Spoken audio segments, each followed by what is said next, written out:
मेरे बच्चे, तुम्हें अब शांत रहना ही होगा। अभी तुम्हें किसी के गलत बातों का जवाब नहीं देना चाहिए,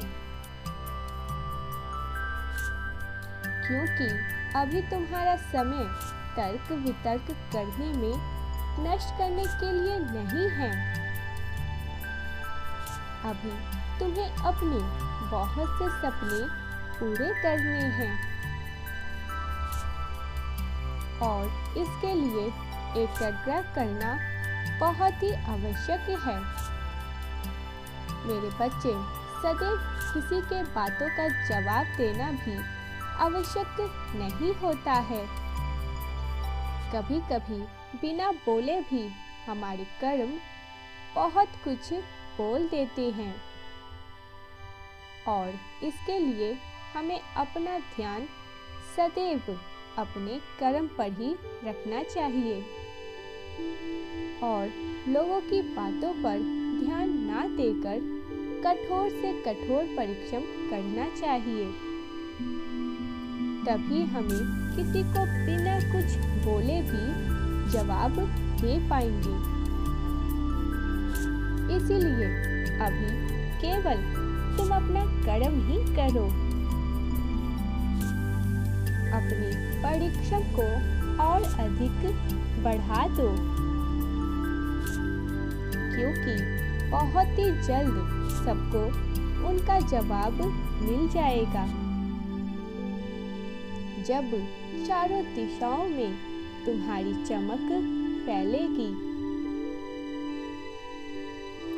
जब तुम्हारी जीत का डंका हर एक दिशा में गूंजेगी।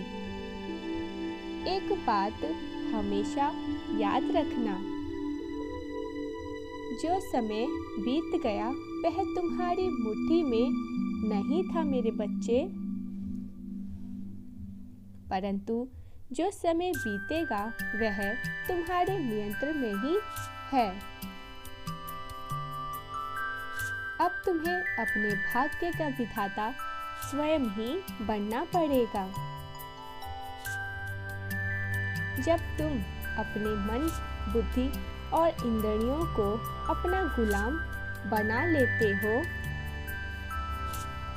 तब तुम अपने भविष्य का निर्धारण स्वयं ही करते हो और उसी के लिए कार्य भी करते हो। तब तुम्हारे साथ वही होता है जो तुम सोचते हो। मेरे प्रिय, तुम्हें वही मिलता है जो तुम चाहते हो। दुनिया तुम्हारे लिए वही सोचती है जो तुम लोगों को सोचने के लिए मजबूर कर देते हो, क्योंकि तुम एक सच्चे योद्धा हो जो किसी भी परिस्थिति से हारता नहीं है,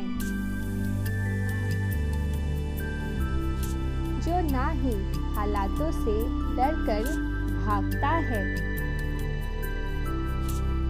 जो जन्म के समय लिखे अपने भाग्य को कसूरवार मानकर कायर की भांति ही बैठ नहीं जाता है, किंतु ऐसे लोग केवल 1% होते हैं जो अपने हाथ में लिखी लकीरों को अपने कर्म की लकीरों से बदल देते हैं, जो अपनी कुंडली के भरोसे बैठना पसंद नहीं करते हैं, बल्कि समाज में अपनी ऐसी मंडली बना लेते हैं जो उनके अनुसार ही कार्य करते हैं। मेरे बच्चे, यदि आज तुम हार गए और हार के थक कर चूर हो गए, या तुमने अपना सब कुछ खो दिया है, किंतु फिर भी तुम्हारे पास एक बहुत ही बहुमूल्य चीज है जो इन सब से कहीं ऊपर है। वह तुम्हारी उम्मीद है जो कहती है तुम यह सब कुछ मिलेगा और तुम्हें दुगनी मात्रा में मिलेगा। मेरे बच्चे, तुमने धन, संबंध, प्रेम जो कुछ भी पाया है वह इस संसार में आने के बाद ही तो पाया है, और जो खोया है वह इसी संसार में ही तो खोया है। फिर उदास तुम किस बात पर हो जाते हो? किस बात से दुखी हो जाते हो? क्यों सोचते हो कि मेरे जीवन में जो हुआ वह उस व्यक्ति के कारण हुआ? यदि वह ऐसा ना करता तो मेरे साथ ऐसा कभी ना होता। आखिर कब तक तुम मेरे को कसूरवार ठहराकर अपने कर्तव्य से भागते रहोगे? तुम्हारे जीवन में जो भी लोग आते हैं उनके आने का एक विशेष कारण ही होता है। जो तुम्हारा सहयोग करते हैं वह तुम्हारे आत्मविश्वास में वृद्धि करते हैं।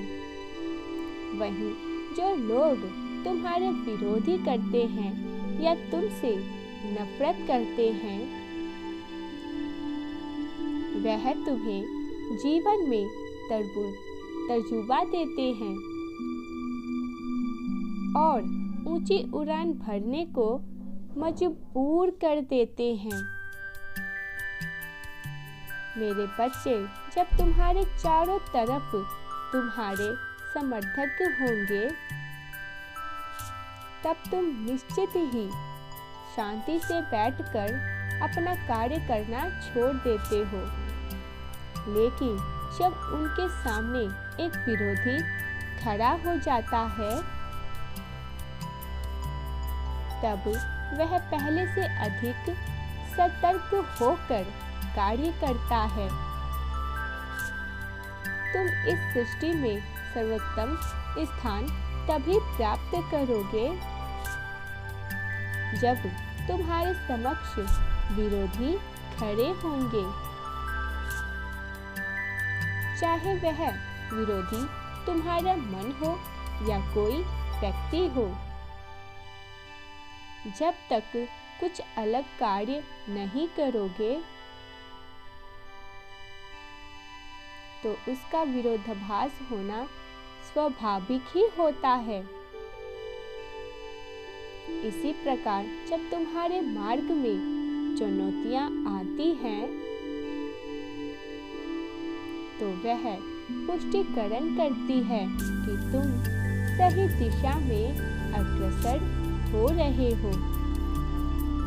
यदि तुम चाहो तो अपने आने वाले जीवन को स्वयं ही लिख सकते हो और अपने जीवन में वह पा सकते हो जो तुम चाहते हो। मेरे बच्चे, आज तुम्हारा यह जानना बेहद आवश्यक था। क्या तुम्हें मुझ पर विश्वास है?